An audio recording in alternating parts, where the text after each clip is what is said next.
Welcome to the Keto Geek Podcast. Let's do this. Health, nutrition, fitness, low-carb lifestyle. Hello everybody, welcome back to the Keto Geek Podcast. My name is Fahad and I am the host of this show. Ladies and gentlemen, I have some great news for all of you people. Our energy pod boxes have been given a full overhaul, and our chocolate fudge energy pod box, which is in my hand if you're looking at it through our video, then you can see that it's looking really slick and smooth and awesome. It looks more like chocolate, and it has a distinct color theme going on. Same goes for our pecan coconut, which has a orange pecan theme on it as well, and you can see it in the video if you are watching this show. So I'm really happy, and this is a huge milestone, and if you order your products right now, then you will be getting these new boxes with your orders, which is really awesome. And we've announced this a few times in the past now. All of our energy pods now come with a compostable, biodegradable spoon alongside it. So that's our new upgrade for all our products. And those who are new to the show, well, these energy pods are products that we make that are keto friendly. They're relatively higher in fat, but they contain a lot of good nutrients coming from nuts and chocolate and that kind of good stuff. And it also supports a lot of sustainable farming, which is the theme of our show today, actually. I will delve more into it as I continue to ramble. But another thing that I wanted to bring up here is that we will be at Low Carb USA this year. So if you are going to be in San Diego during Low Carb USA, which will happen in July 26th to 29th, please drop by. We are sponsoring the event, and you can actually not just taste test our product, but you can buy it in person too. So Doug has been awesome in letting us know that you can actually purchase our product there. So drop by, and we will be having the new flavor, which is the salted mocha, over there during Low Carb USA as well. So you get to try it firsthand before it gets to the public. So it's really going to be cool. Some of the greatest speakers that we know who have been on our show are also going to be at Low Carb USA and talking. So, for example, the guys from Keto Gains, Luis and Tyler, are going to be there. So it's going to be a lot of fun. So, yes, that's all as far as Low Carb is concerned, Low Carb USA is concerned. Guys, this podcast is really important because whenever we eat food, we are so secluded and distant from where we get that food. Now, I understand that we live in a very complex society, and we work in different synergies like cogs in a big, vast machine. But I think we've gone way too far in this direction, and we don't know what farming is like. A lot of us are so busy in the drudgeries of our mundane. That sounded pretty dark. So we're so busy in our routines that we forget or lose track of what's going on. So as a food company, I think it's very important for us to figure out where we source our ingredients, and are we leading the charge when it comes to creating a positive impact in the world, going beyond just simple marketing buzzwords and actually having a conversation behind the stage and showing it to you guys that, hey, you know, these are the steps we're taking as a food company. And since you as consumers, as buyers of our product, we want you to know this is where we're at. And this was the purpose of our podcast in the first place, is implement and integrate everything that we learn into our product, into our messaging, and so forth. So Steve Gabriel is onto something, who is our guest, by the way, and he talks about Silvopastures and this unique and I think really kick-ass way of farming that is very sustainable and helps the environment as well. So who exactly is Steve Gabriel? I'm just going to read off his introduction. Steve Gabriel is an ecologist, forest farmer, and educator living in Finger Lakes region of New York State. He passionately pursues work that reconnects people to the forested landscape and supports them to grow their skills in forest stewardship.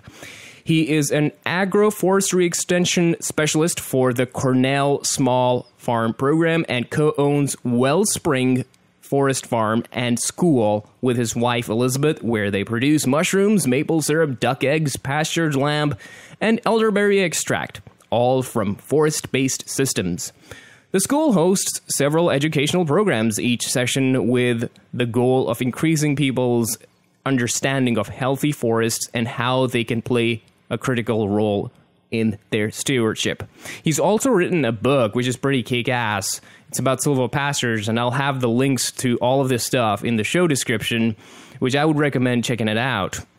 And I think it's very important now, more so than in our past, to understand and be mindful of what we are doing on a daily routine. It's easy, so easy to get captivated and lost into this dopamine-infused social media and this internet web where it seems like we're getting closer to each other, but in fact, we're getting farther away. People are more lonely, and I think moving to a more grassroots sort of approach might be a good solution to this problem. So I'm curious, what do you guys think? Maybe comment on this podcast or shoot us an email. Actually, if you have any feedback for us, we're more than happy to incorporate it. Anyway, let's get back and let me bring this wonderful interview to you guys that I had with Steve Gabriel.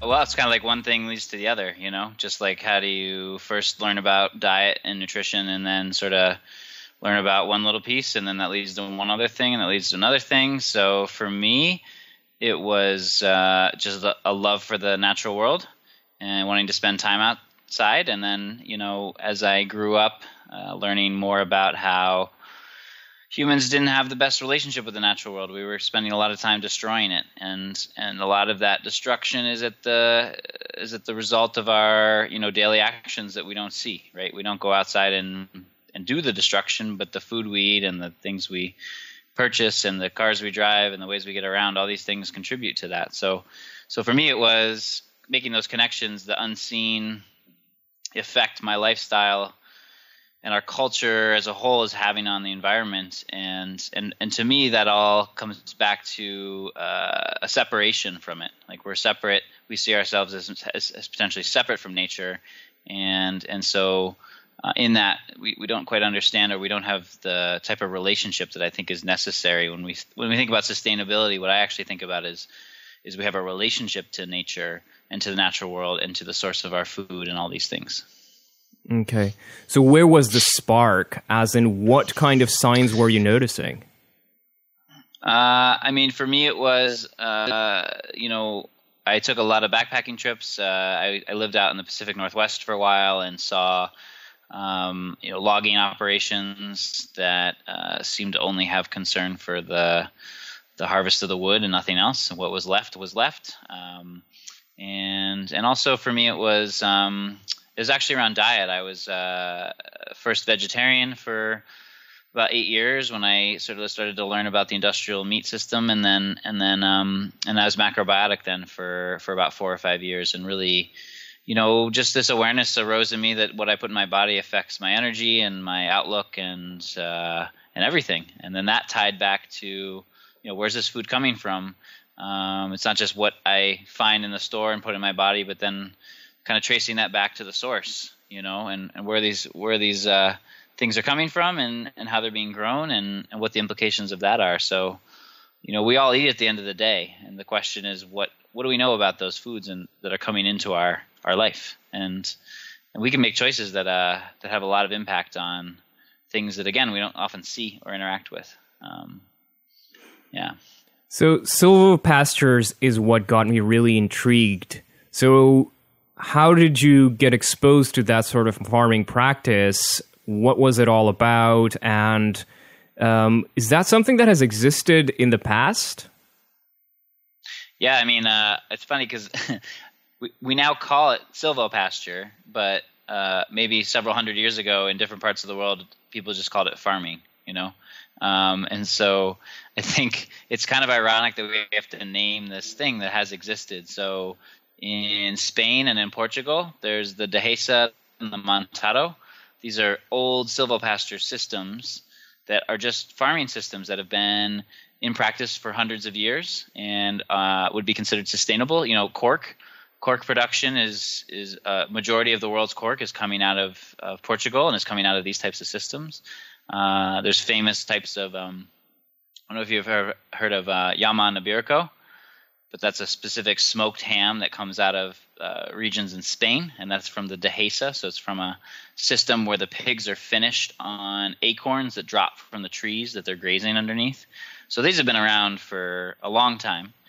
And what we're doing is picking up where these ideas have left off. This isn't something that is very common in North America, but certainly has incredible potential. And what drew me to it was really being interested in raising livestock on our farm and always thinking about ways to support their health and be as ethical as possible in the ways that we raise these animals. And so it actually started out with two things. One is wanting to give them shelter. It's this week it's going to be 90 degrees around here in New York State, and that's too hot for sheep. So they seek out shade, and so I wanted to provide that. And then the other thing was, what are we going to feed them when we have drought? So 2 summers ago, we had a historic drought. We had the driest year on record in New York State, in parts of New York State where we are. And literally, we were grazing our sheep. We're really passionate about grass-fed animals, and we ran out of grass. We didn't have anything. And our sheep lived on brush and trees and woody vegetation for over a month.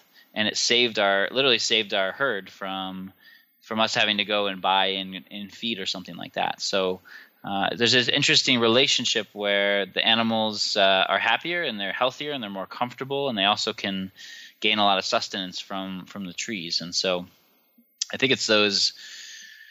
Unfortunately, sometimes it's those those moments of panic or of crisis that lead to innovation, right? In many different ways. So we experienced one of those in the farm. That's really what got me excited about Silvopasture. Any idea where we deviated in the past? Seems like Silvopasture makes total sense. And it's for coming from a newbie like myself, like it's something you do anywhere or everywhere. How did we even get into monocropping? It sounds kind of like, why? Yeah, well, depends on how far back you want to go, and if we start looking at,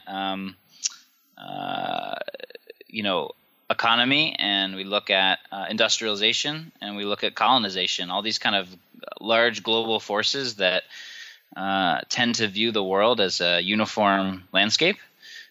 So as if a dry land or a wet climate or a tropical climate could all be, treated the same. And that kind of mentality is something that is important to people who want to have an experience where, I always think about this because I go, I live in upstate New York, and I can travel to Chicago or New York City or out west, and I could have the exact same food anywhere I go. I could literally have the same tasting, burger or the same tasting salad, right? And there's companies out there who have oriented their food system around that, and so farms have to orient production to be uniform.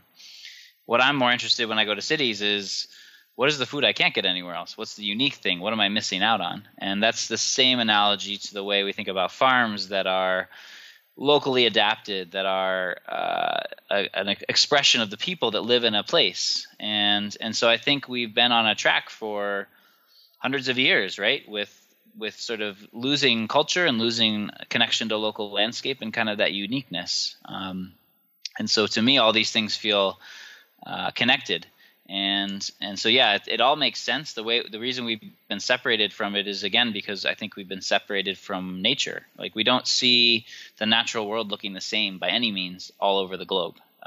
That's why we go visit amazing, national parks or lakes or rivers or oceans, because they're all unique spaces. And so our farms, I'm excited because a lot of farms are starting to look more unique and interesting and more local to their landscape. And I think all these things are important. I want each farm to look different, right?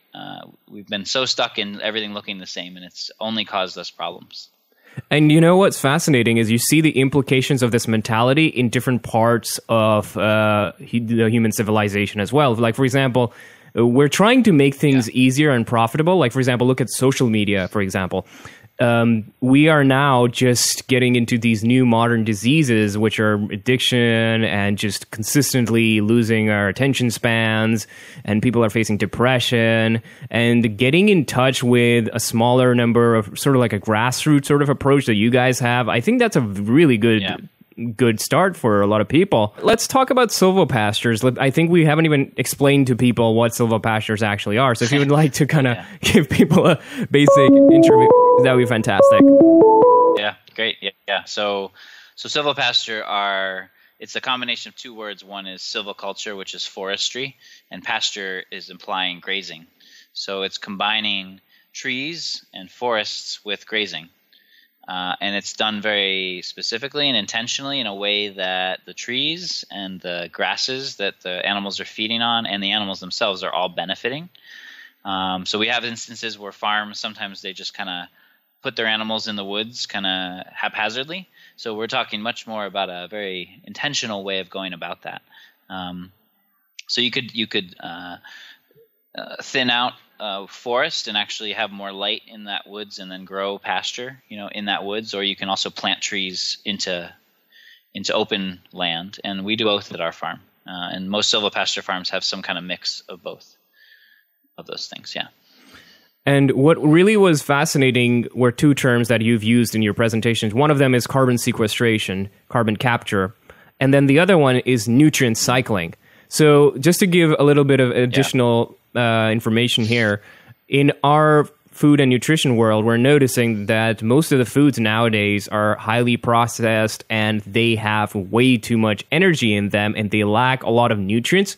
So it seems like we're creating a generation of malnourishment, despite the fact that we're trying to also at the same time end all the world hunger.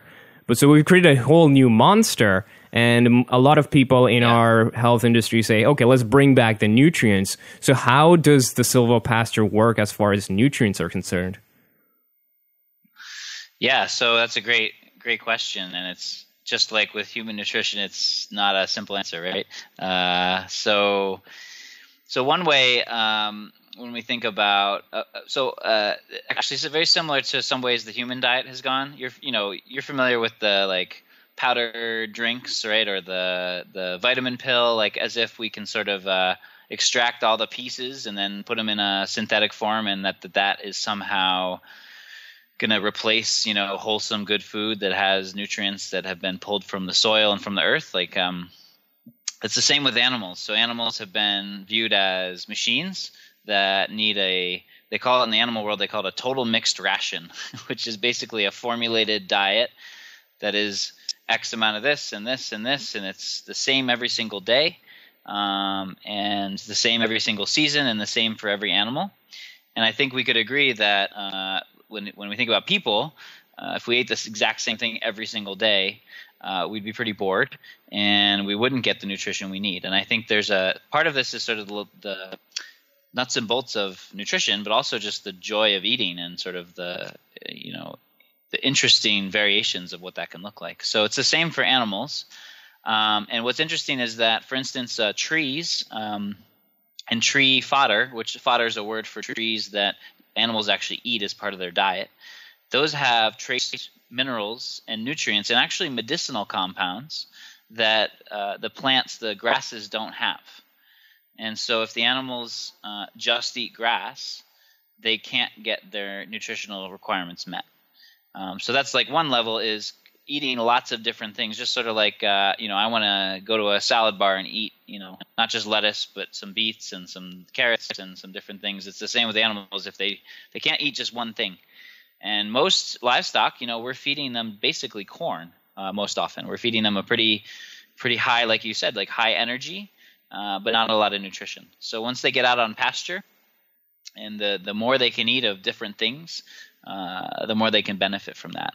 And so that's one level. And then the other level is on the soil level, because at the end of the day, where do we get nutrients from in any plant, whether we're eating a vegetable or we're eating grass or I don't eat grass, but sheep eat grass. We're getting that from the soil, right? So nutrients in the soil are really important. And what's really cool about grazing systems in general is that animals are, at the same time that they're grazing, they're also, of course, fertilizing out the other end, right? So those nutrients are cycled back through, and they're actually sometimes locked up in the plants. And by cycling the animals through, they're unlocked and they're put back into the soil. And then those nutrients are available for other plants to continue to grow. So animals have this, I mean, if we look globally, animals have this incredibly important role of grazing and fertilizing at the same time. We haven't really allowed them to do those two things. We've mostly put animals in confinement. We fed them corn, essentially, and we've had to deal with this kind of pollution problem from their manure. But if we graze them, it's not a problem. It's actually a critical part of a healthy ecosystem. Yeah.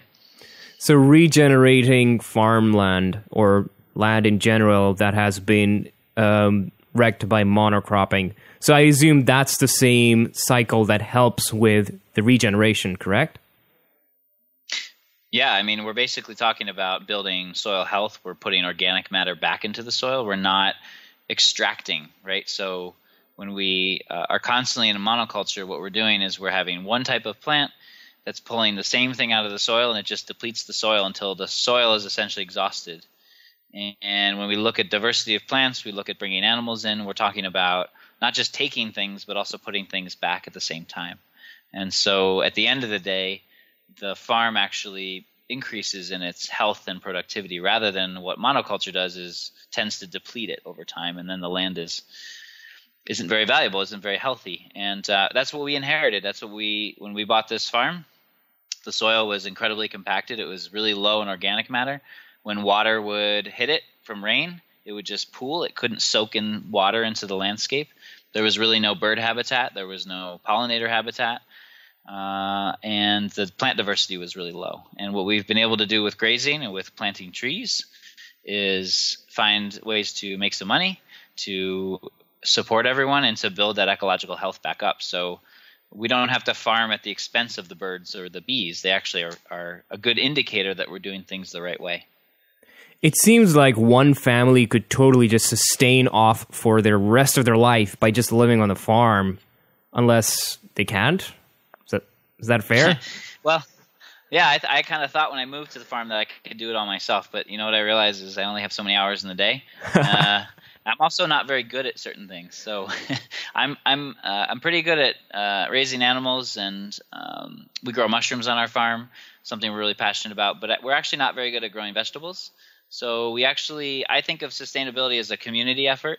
There's people in our community who are really good at growing vegetables and they like doing it, and I want to support them to do that.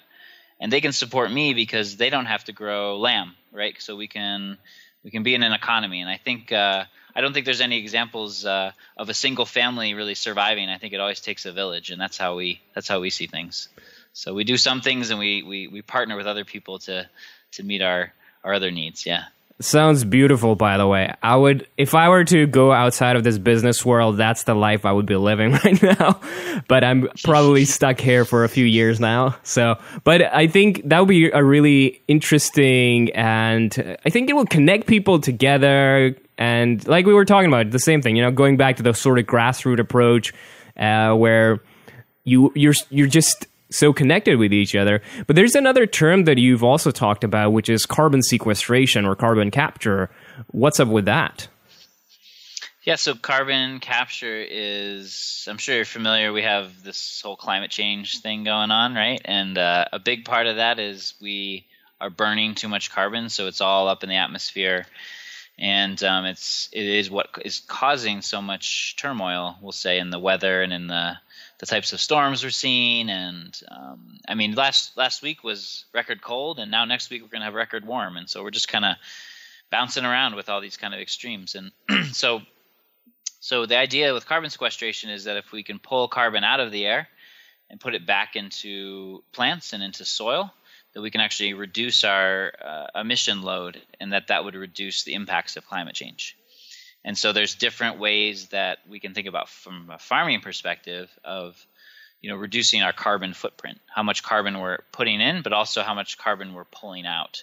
So some farming practices, and Silvopastures actually ranked up there as one of the best, can actually pull carbon out of the atmosphere and hold it in both the trees and also in the soil and in the roots of the trees in the soil. So it's ranked amongst the highest of all the farming practices because you have both the trees and the pasture vegetation able to pull the carbon out of the air and put it into the soil. And so, again, if people are farming, that's great. But also, if you're purchasing food, there's a lot of different ways that food is grown, and there's ways that increase carbon and put more in the air, and there's ways that pull it out and put it in the ground. And so Silvopasture, but also a lot of other what are sometimes called regenerative farming or sustainable farming methods are really important to getting us towards this kind of sequestration goal. Sounds good. So let's talk about the composition of a silvopasture. Me as a dummy, I can see it happening everywhere. But let's try to break it down a little bit into some easier steps. Like, for example, what kind of animals are best for silvopastures? Yeah, that's a great question. Generally ruminant animals. So we're talking about cows and sheep and goats that can digest grass. They have multi-chambered stomachs, and so they can process this kind of what we consider low value food that a lot of other animals can't eat, including ourselves. I can't eat grass and feel full or digest it, but these animals can, and so they're really the best suited because we have lots of land that has that kind of vegetation on it. That's a big difference between when we think of pigs and poultry, chickens or turkeys or any of these things. Those are animals that need really high protein feeds, and so it's really it's harder. It's not impossible, but it's harder to sustain them off the land, because they need lots of seeds and nuts and grains basically to grow. So often farmers they have to bring in outside feed. So what we like on our farm is we don't have a feed bill. What we have to do is get our animals out onto the pasture and move them pretty frequently so that they can meet their own food needs. But I would say that our preferred animal is definitely sheep. Cows are really great. Goats can be great if you're on very hilly land or have a lot of woody vegetation. They tend to like the woody plants more than the grasses, but sheep and cows they kind of like everything. So our favorite has been sheep lately. That's what fits in our farm, and they're out on our landscape right now doing some landscaping for us. So we're feeding them, but what we're also doing is having them help us clear invasive brush on our farm. We could spray that with a pesticide. We could clear it with a machine, but the animals are literally happy to do it and enjoy it. And so we're opening up and working with new farmland and using the animals as the workers. Yes, and correct me if I'm wrong, but pigs can also be incorporated, but they're a little bit more finicky to work with? Yeah, so pigs are great, and they can be thought of as a replacement for a tractor. So they can till up soil and dig it up and prepare good planting spaces. The challenge with pigs is if you leave them in one space for too long, they will turn your nice tilled field into a pit. So they like to keep digging until you don't let them do that anymore. So they can be great. I've seen some great examples of folks using pigs in that way. But you have to be kind of cautious because the land can get overused at the same time. Yeah. And what about the interaction between these animals and trees? And I can think of between grass and animals, but what about the interaction between trees and animals? Do animals help maintain the trees? They can. Not in the early stages. Usually, if you're planting trees, you have to protect them from the animals because they'll usually beat them up. They like to explore them, check them out, eat them, scratch their backs on them, all this kind of thing. So you have to wait. We like to plant mostly trees that grow pretty fast, and so within 3 or 4 years, the animals can be right around them.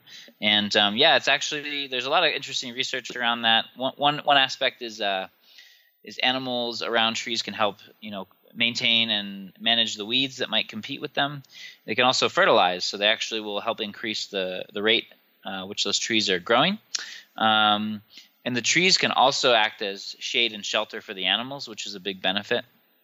And as I mentioned before, a particular aspect I'm really interested in is tree fodder, is the idea that we can feed some of the trees to the animals themselves. So a really good example of that is with, are you familiar with willow? Willow's a pretty common tree. It's around a lot. And willow's an interesting one because it's very high in tannins. So like tannins are compounds, like that's what makes wine kind of bitter. And we like those flavors, but tannins also are medicinal to sheep. So when sheep eat willow, they actually ingest the tannins, and what the tannins do is help support their gut health, basically. So they're actually medicating themselves as they're eating the willow. And we don't have a lot of pasture plants that can do that. So we have willow in our pasture that are both acting as shade for the animals and also basically medicating them. And they choose when they medicate. We don't do it. We don't give them a pill. They know when to do it. They're really intelligent, and they know what to do, and so we let them do it. Sounds good. And what about plants? What kind of trees can you use over here? I mean, you can use anything you really want to. The question is, what other goals do you have? So, like friends of ours up the road are growing apple trees and peaches. That's their farm is focused. They make cider, and they sell fresh fruit. When you have an orchard, it's lovely, but the challenge is maintaining the grass underneath and not letting it get too tall, because that can promote disease in your apples or your fruits. It's also hard to obviously pick the apples. So they use actually turkeys to help keep the grass down, to help with pests, and to help reduce disease pressure. And I know other folks who use animals around their fruit trees. Like pigs are another good example. Like all the apples that drop at the end of the season, they'll actually have the pigs clean them up. And that reduces the potential for disease to spread to the next year's crop. So if you're interested in fruit trees, there's ways to integrate it. Some people are interested in trees that they can grow for wood or for, craft materials or that sort of thing. And some people are just interested in trees that they're particularly fond of. Like I have a number of trees that I just like. I think they have a lot of beauty and, can provide just a lot of interest. So really, any tree is possible, and what I always encourage people that are working with these systems think about is what are their other goals, because then we can pick a tree that's going to be good for the silvopasture and also provide something else for what they're thinking about. Sounds fantastic. So if I were actually, are there any limitations of this sort of farming practice? As in, I'm pretty sure that this can't be done in the Sahara Desert, for example, just to throw a random place out there. But it seems like in practically most scenarios, you could either do this or some sort of a modification of this in practically any country. Yeah, I think it's pretty global, and actually silvopastures are much more common in other parts of the world. Especially, it's really been embraced in South America. So in Argentina and Brazil, there's a lot of silvopasture happening. It's basically anywhere that trees grow. So what trees need are a certain amount of rainfall. So if the climate is too dry, then trees don't usually occur there naturally, and so those aren't places that it could work. But that's not far. So if trees are already growing there, then silvopasture can definitely be practiced. Sounds good. And what is this trend in silvopastures something that's growing in North America, or is that just a very rare niche of some sort at this moment? And do you see a future? Yeah, I mean, I think it's hard to say, right? It's the same I could ask you about the keto diet, right? Just to let you know about the keto diet, it was the most searched diet in 2017. Oh. And also, disclaimer, I'm very agnostic towards keto at the moment, so I'm not gonna throw anything at you. Yeah. Well, but similar to I think to diets, right? People are always looking for improving their health, and they're interested in that. And so what different named diets do is they say, well, this combination of things is the best for this reason. And I'm agnostic too, but I think what all these provide are some guidelines, right? Some ideas about ways to think about food in different ways. So it's very similar with farming. So silvopasture is one of many different options. And what I see is when I have a class, when I go to a conference, the room's usually full. There's a lot of people interested in it. It's only seems to be growing, and it's especially encouraging because young and beginning farmers are particularly interested in it, and they are the future, and I think it is growing. What we think about in farming a lot is when we see larger agricultural operations and the government agencies and things like that start to pay attention, and they are also paying attention, and we're seeing that show up. So I think it is growing. I think the potential is great, and I think one of the big selling points is that it can be a form of agriculture that we can grow healthy meat while also fighting climate change. So if I had a bumper sticker or my elevator speech, that's what Silvopasture is most exciting, because there's not a lot of farming practices where you can actually also raise livestock, raise animal proteins, and also fight climate change at the same time. It's very hard to do that. So that's the big selling point, and I think what'll continue to get people excited about trying it out. And what's really interesting is this breaks the dogma against animal agriculture as well, where they say that, cattle causes the highest amount of carbon footprint or carbon emission, and you're actually doing the exact opposite of that. So that's really cool. Yeah, and I think it's like it's funny because we like to blame the cows, but it's not the cows' fault. It's the humans who design the poor farming systems. So they're ready to go if we just put them in the right place at the right time. So I absolutely agree. So if I was a new farmer, for example, and I wanted to start something similar to yours, or I wanted to start a Silvopasture, what do I do, and where do I even get started? Yeah, so there's a couple of places. There is a National Agroforestry Center that's based in Nebraska, but you can look online. It's National Agroforestry Center. If you search for that, it is a USDA program, and then depending on where folks live. They can connect with Cooperative Extension, which is most states have some kind of office that helps with agricultural education of some sort. I was suggesting, to folks that are interested that I work for the Cornell Small Farms Program in New York, and so we work with a lot of beginning farmers. And to me, it seems like time and time again when people say, well, how do I get started? It's really to online, read some books and papers, and then to try to visit places that are doing what you think you want to do to really see it in action. And then I think the third thing is to start networking with other potential farmers or people that are getting in, because there's a lot of things to learn, and the more you can, I think the faster you can get started and succeed. Sounds good. So what are some of the bigger issues in farming these days? Now, this is a very general question, but let's open this can of worms. What are some of the gripes you have? So in farming, I think one of the things that's challenging is we want to provide food for as many people as possible, anyone that's interested, and the cost of us to produce really high quality food is much higher than the cost that food is normally available.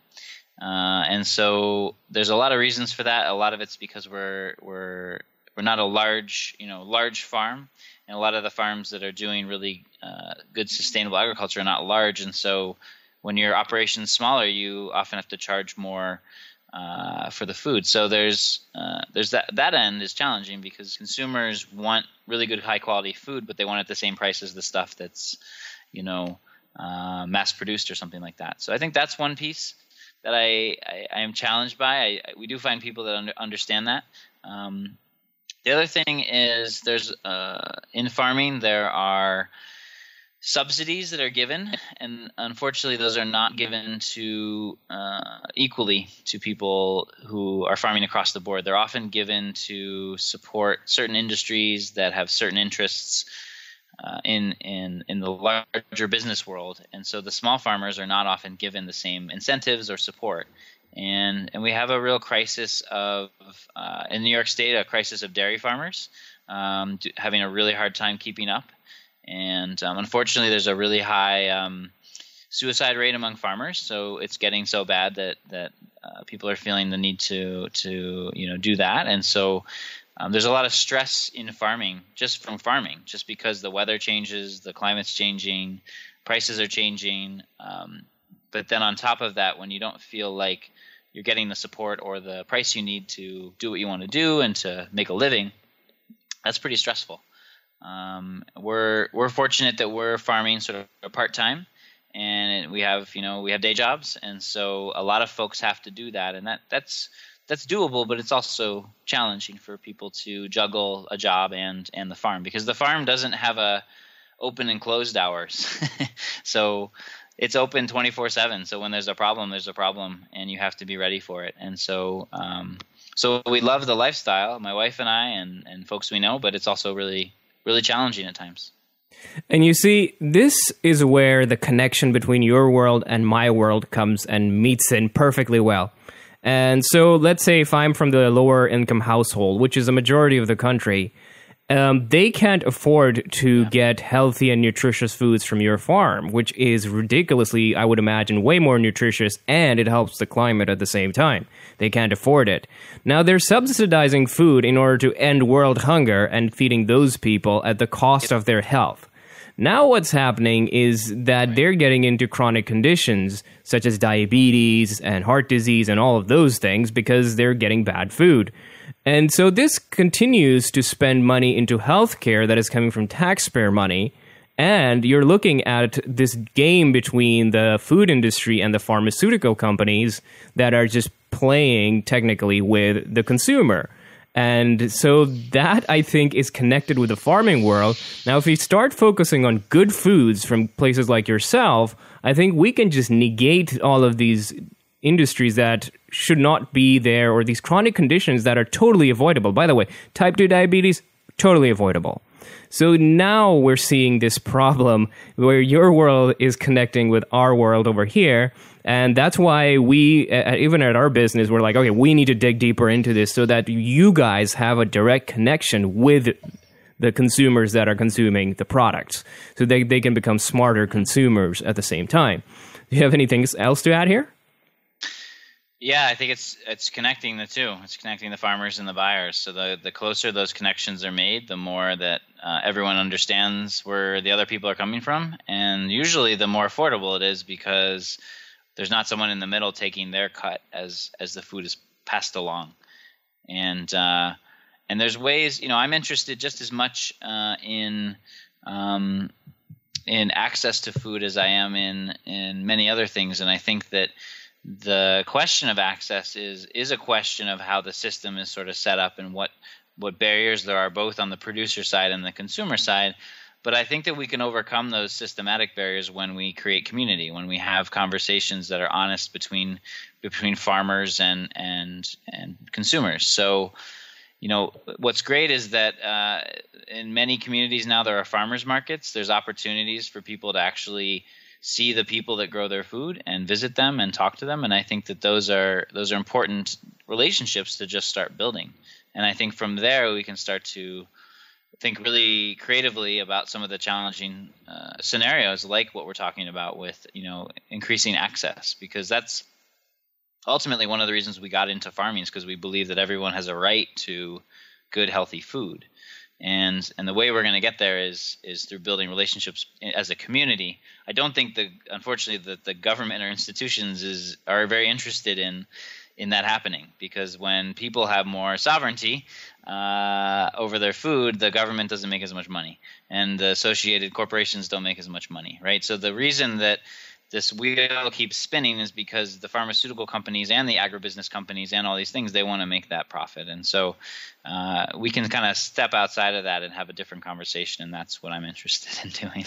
Bingo. It's not an easy conversation, but it's important. No, this is perfect, because this is the kind of links that are required to move the health and the regenerative farming at the same time. And as consumers, people need to start making some smart decisions, because if you follow the government guidelines in a practical or an impractical, whatever way, they're failing. They're not working. The main theme is, for example, eat less, move more. In practicality, those kind of things do not seem to work. So that's why, as I was saying, that the ketogenic diet is by far the most researched up term in 2017 or 16, one of these years. And that's because people are like, okay, something's wrong here. Why are we losing our health? And at the same time, we're becoming everything's just collapsing around us. So this is what I think that's going to be a trend among the younger generation that's coming up, that they're going to be more interested in the grassroots approach, And when they go online as well, as I was talking about the social media stuff, now they're competing with the entire world. There's a depression on the rise. They want a solid, good connection. And that's something that is lacking, despite the fact that we are so connected online together. So this approach towards, I think the modern challenge is not that there's so much information. It's how do you get good information? It's the quality that is really important. And that's what we want to promote in our business as well. So as for consumers, what kind of steps can they take in order to better improve the farming practices that are local to them? Or what kind of smart choices can they make as consumers? I mean, we've talked about the farmers market. What else can they do? Mm-hmm. So one of the drivers for getting more farmers to do good grazing is the market. So while certain industries are in decline, what is doubling in sales every year is grass-fed meat. And most grass-fed meat right now is imported from other countries, mostly like Australia and New Zealand, because those countries 50 years ago decided to invest in their farms and in agriculture and promote grass-fed meat. So consumers are very interested in that, and the more that that is promoted and encouraged, the more that farmers say this is an important thing to do, and so I'm gonna focus on raising my animals how they should be on pasture. And I think that translates very clearly to the health benefits of that type of product at the end of the day. So we can be looking for that. We can be requesting, when grocery stores hear that everyone wants grass-fed meat and they can't find it, then they're going to look for those options out there. And that's how we shift. There's a lot of power in the purchasing and in when it's not there, asking for it. So I think that's a big thing. The other thing is, I think,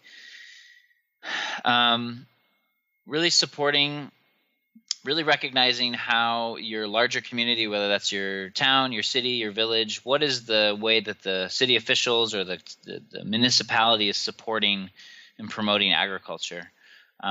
Because I think when institutions and governments support farms and we recognize that as an important part, and the people in the community recognize it as an important part, then everybody benefits. And I think too many times farms are sometimes at odds with development, for instance, right? Or with different things that towns are thinking of. So people could get involved and really advocate that farms are an important part of eating. It's kind of a funny thing to say, but I have to say it a lot, that everybody eats, and if we care about what we eat, we have to care about the farmers and what they're growing. And sometimes they're left out. It's not something that they're seen, that they're valued in the community. So I think there's a lot of ways that folks can increase that awareness and increase the way that they encourage and value farmers in their own communities. So one of the big concerns I personally have, and I was having this conversation with a guy from Epic and the Epic Bars guys over there, and we were talking about how even though the consumer demand is a good thing, there are certain things that consumers demand which can put a lot of pressure on the farmer, and it becomes really not feasible for them anymore. So how can we develop smart consumerism in those scenarios? Right. And so I think that becomes a bit of a challenge, doesn't it? Absolutely. I think that we're, like you said before, with social media and the internet, we have a lot of information, but it's not always the best information. So one of the big things is that when people get into wanting to eat sustainable meat, for instance, the type of meat you eat has a big impact. So like I said before, pigs and poultry, pork and poultry are harder for farms to produce sustainably. It's not that it can't be done, but if consumers demand, I got to have my chicken all the time, 5 days a week, it's not possible for the farms to produce that. So one of the ways is to understand that there's a big difference in the types of meat you choose. And the more that we can be flexible on that and recognize that the choices that we think we want have a direct impact on what the farmer has to do, I think is important. And I guess I'd say, this is a big question. There's a lot of layers to it, but I think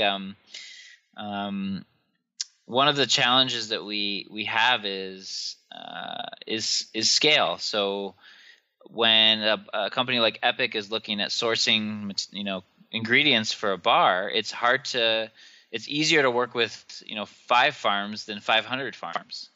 And the challenge that we have is that, again, in general, small and medium-sized farms can promote and do more sort of sustainable practices. So the question I have, and I don't have any answer for it, is how do we support businesses to be able to work with more small farms, right? And I think one of the answers, what we're seeing, is that there are cooperatives forming. So instead of the company having to talk to the 500 farmers, somebody's coordinating. And the company's talking to one person, but behind that person is lots of farms. And so I think what we have to recognize is that we want to support small farms and lots of little farms, but we have to figure out the logistics so it's not a nightmare for the companies that want to support them and the consumers at the end of the day. And that's the farm that we work with at the same time. We work with straws, so we get their butter when we make ghee out of it and use it in our products. Mm-hmm. And so straws is basically a combination of different smaller farms together, and they have totally shown us which kind of farms they're getting the butter from and what kind of practices they have. So they're very transparent about that kind of procedure. But I think it's still going to be a challenge. So if someone is starting a farm right off the bat, I would imagine they're going to face a lot of challenges. And what do you have for them? Well, I think the challenge with small farms is they're learning as they go, and so it takes a number of years. We consider in our program you're a beginning farmer until 10 years. And really, until you hit your 10 years, it's a question of if you're going to stay in business and if it's going to work and if it's something you want to do. And so it is hard because as people get in, it's hard to, you want to promise a certain amount of product to a certain market. And it's challenging to know when you're inexperienced if you can actually, meet that demand. And if you can't meet that demand, then you get dropped from the buyer. So, again, this is where I think a lot of people head off on this adventure alone and sort of saying, well, I'm going to build this business. And I think the more that farms cooperate, we can make up for some shortfalls and we can learn along the way. And I think that we can then provide a very consistent product to the buyers that want to buy it. The word is out in the newspapers and everywhere that the younger generation is walking out from the farming world. Is that true? I think it's true and it's not true. So a lot of folks who grow up on farms, young kids, are leaving the farm still. That's true. There's a lot of youth also getting into farming, but they're not from farming backgrounds. So they are. There's actually a really interesting survey. There's a great organization called the National Young Farmer Coalition. They put out a survey earlier this year, and they got a great response. And it's farmers all over the country, and I think 75% of the young farmers are not from a farming background, and most of them have a college degree and higher education, and they're looking to sort of get out of the rat race and get into farming. So it's not the sort of traditional farm community, and so there's a big change going on, and I think that there's some advantages to that, different perspectives and ideas coming in, but also challenges because it's probably easier to start a farm when you're actually just inheriting something that your family built up. So I'd say there's a shift going on. We still have a pretty small percentage of the population farming overall. It's less than 2% of the U.S. population. And if we're going to feed ourselves, we definitely have to increase that number. And what's interesting, I think, is it's coming from unexpected places. So we have like the young folks, and then we also have a lot of 40 and 50-year-old folks who worked in business or worked in industry, and then decided they'd built up a little nest egg, and now they're going to quit the job and buy some land and start a farm. So a lot of our beginning farmers are beginning at age 50, which is great, and they can get right in there. So so I'm optimistic, but we always need more people on board. Yes, and I had this conversation with someone called Dr. Peter Ballerstedt, and he was on our podcast, and he talked a little bit about ruminant agriculture. And one of the things he pointed out was that, and I think we've touched on it a little bit, that there's a big disconnect between the consumer and the farmer. Are there any steps that are being taken to kind of negate that besides this podcast? Just the podcast. That's it.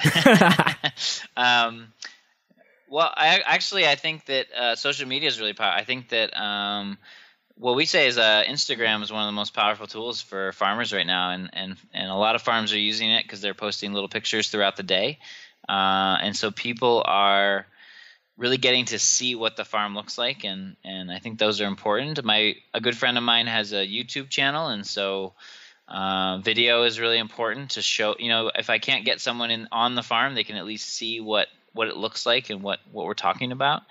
And I think those are really important things. It doesn't replace being on the land, but it's a good substitute if you can't make it. And then I think there's more and more people in what I've known as like food systems. There's not just farmers over here and nutrition folks. There's actually people who can. It's not my expertise, but people that can think about the whole system. And so I've been to several conferences where it's a mix of people in the room. It's not just farmers. It's not just consumers, but it's everyone getting together. And usually those types of events, you get a lot out of it because you really realize where everyone's coming from and the different ways that they can connect. And so I think they're happening. I think there's a number of events and things where people are getting together. And then the other thing I think a lot about are just really fun things like food festivals. And like we do a maple syrup festival every year at our farm, and that's like such a great time. We have hundreds of people come out, and they see where the maple syrup comes from. They get to taste it right from the tree. They get to, we have a farmer's market, all these kind of things. And so there's a number of those kind of things around us. And I know all around the country, whether it's around cider or it's a harvest, pumpkin festival. I mean, all those kind of things are great ways to get people, connected and having fun too, right? This is all about having fun and enjoying ourselves and hopefully eating some good food. So I think parties are an important part of the process here. No, that's fantastic, man. I crave for that kind of stuff. Is this whole local or some of these festivals? They're so much fun. It's such a family style feel to it, and there's no pressure. You know half the people, and it's kind of cool. Yeah. So let's start to wrap things up. But one of the questions I had is: are there any innovations or technologies or anything in the farming world that really intrigues you at this moment? It's a great question. Yeah, I think the way that what intrigues me most is that people are finding ways to farm while restoring the environment, and also farm while addressing issues of social justice. And that when people say that those things have to be included in their farm business plan, they can actually make that happen. And so I'm most excited about the sort of social innovation, I guess I'd call it, that's happening when farmers say that those things can't be separated anymore, and bring those conversations as a part of their business to the forefront. And I think on another level, I think it's what's exciting to me is we're sort of there's definitely a lot of technology entering the farming world, but I think at the end of the day, there's a lot of people that say that a person's intelligence, they can use technology, but the individual is really important. And so I'm always inspired by new people coming into farming and saying, well, I don't know much about this, but I know a lot about the skill set I have. And every time we bring someone in that's not from a farming background, they might have something new to see, and they innovate. They change the way we do things. So I think about a friend of mine who's an engineer and didn't know anything about farming, but boy, he knows how to build, and he created a solar-powered electric tractor, because that's just the kind of thing he does on his weekends. And so it's really important to there's room for everyone in that sense, and we really benefit from that. What are some of your future prospects? Well, we're going to kind of just keep going on here. Our goal is that in 10 or 15 years, our farm looks pretty much like a forest. It's pretty open fields right now, and so I'm excited to see it look more and more like a woods that's producing lots of food. We're really interested in medicine and medicinal products. So we've been growing mushrooms and we've been growing different things, but thinking about how that really relates to healing people is important to us. So we're exploring that, and that's something we're not familiar with.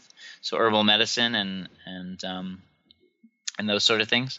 And I'm honestly looking forward. We're trying to make more space in our farm to just relax and enjoy, because we tend to run around in circles a lot. So that's a future prospect that we're constantly thinking about, and I'm really excited to hopefully report back someday that we're achieving, because it's hard to make it happen sometimes.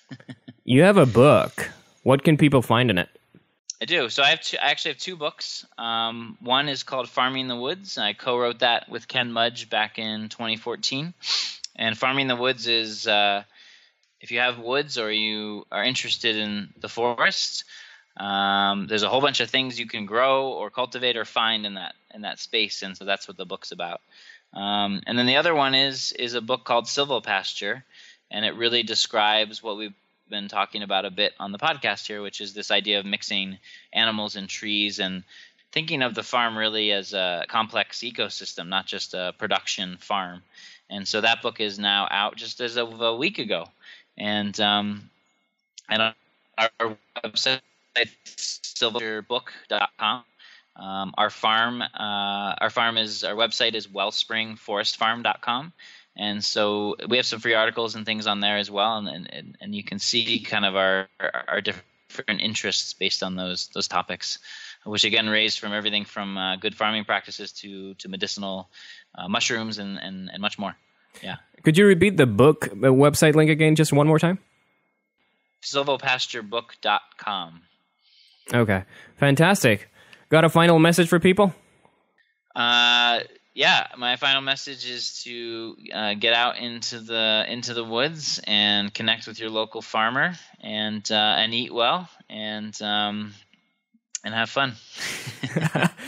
All right, Steve, you have been a blast to chat with, and one day would love to meet you in person, see the farm in front of me. I think that would be really epic. And it would be really nice if we can connect all these worlds together and create a positive change in the world. And so we would love to just promote everything you're doing, which is what we're going to do with this podcast and all our blogs and everything, basically. So thank you for spearheading something that is really necessary in the world, and hopefully others will follow suit. And a lot of the younger generation that listen to our podcast can get more curious about it and know that there's other ways that they can build their careers while at the same time helping the ecosystem. Thank you for listening to the show. You can visit us at ketogeek.com to check out our premium keto-friendly and low-carb food products, including our infamous energy pods, made from the best ingredients we could find in the entire country. We also recommend signing up for our newsletter at ketogeek.com/signup, where you get exclusive discounts, rewards, product announcements, and the latest content we are working on. You also get a 10% discount on your entire order when you sign up. Go to ketogeek.com/signup to join the low-carb playground.